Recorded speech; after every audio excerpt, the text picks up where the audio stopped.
Let's jump right into this.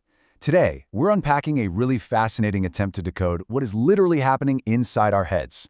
We are cracking open the behaviorist theory of mind. We'll be looking directly at the core concepts and arguments to figure out what actually makes up our thoughts, our beliefs, and our feelings. Are they just these hidden, ghostly spirits, or are they something you can literally measure with a ruler? Let's dive in. Here's our roadmap for this explainer. First, mind, body, and physicalism. 2. Crude behaviorism explained. 3. Dispositions and brittle glass. 4. Sophisticated behaviorism. 5. Are mental states private? And 6. Putnam's looming challenge. Moving right to Section 1, Mind, Body, and Physicalism. So for the longest time, the dominant view was Descartes' dualism. You probably know the drill. Descartes thought there were two totally different kinds of stuff in the universe. You've got mental stuff, which does the thinking and is super private, and then physical stuff, which takes up space.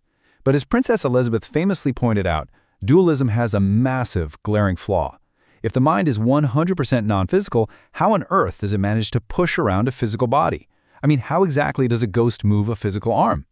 Because of this seeming impossibility, a lot of thinkers pivoted to the alternative, physicalism. And what's really cool here is just how simple and elegant this physicalist solution is. Physicalism is basically the theory that absolutely everything in the universe, human mind included, is made up of physical stuff, the exact same stuff that physics studies. If the mind is just made of physical particles, boom, the mystery of how it interacts with the physical body is totally solved. The mind just is bodily stuff. But, that leads to a pretty massive follow-up question. If the mind is physical, exactly which physical stuff is it? That brings us to Section 2, Crude Behaviorism Explained. So, behaviorism steps up to the plate to answer that exact question. It's a specific flavor of physicalism that says, hey, mental activity is simply your outwardly observable physical behavior. Behaviorists are basically claiming your mind isn't some secret hidden realm. Instead, your thoughts and feelings, they're just the literal physical movements you make. We're talking about moving your hand, pacing around, or flapping your lips to make sound waves, stuff that literally anyone else can see and measure. The philosopher David Armstrong actually summed up this early theory perfectly. He said, "The mind is not an inner arena, it is outward act." Under this theory, if I'm angry at you, it's not some invisible spiritual storm brewing inside my soul. It literally is the aggressive behavior itself. Anger just is the physical act of turning my back on you or shouting or throwing a punch. Thinking isn't some inner process that causes words. Thinking just is the physical speaking and writing. But let's pause for a second and really test that out. If anger literally is punching and yelling, ask yourself, can you be angry without acting angry? Can you have a mental process going on with absolutely zero outward bodily signs? Well, obviously, yes. I mean, it's an everyday experience. A person can be completely furious on the inside, feeling genuine, intense anger while sitting perfectly still and giving zero bodily signs whatsoever. You have the mental state, but you absolutely don't have the physical behavior. And because of this incredibly simple everyday counterexample, this initial, crude version of behaviorism, it's easily destroyed. It's just false. So, on to Section 3, Dispositions and Brittle Glass. To fix that fatal flaw of crude behaviorism, we need a brand new mental model. We need to understand what's called a dispositional property. Simply put, a disposition is just a tendency or a liability of an object, or a person, to behave in a certain way under certain circumstances. It's the potential to act even if that action isn't happening right this very second. Let's use a really vivid analogy from our source material. Picture a glass light board. Step 1, it's manufactured in a glass factory. Step 2, it gets used daily, written on with neon markers, and it never once breaks.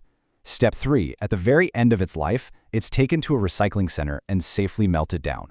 Over its entire life history, that glass never once shattered. But was the glass brittle during all those years? Yeah, absolutely. Brittleness is a disposition.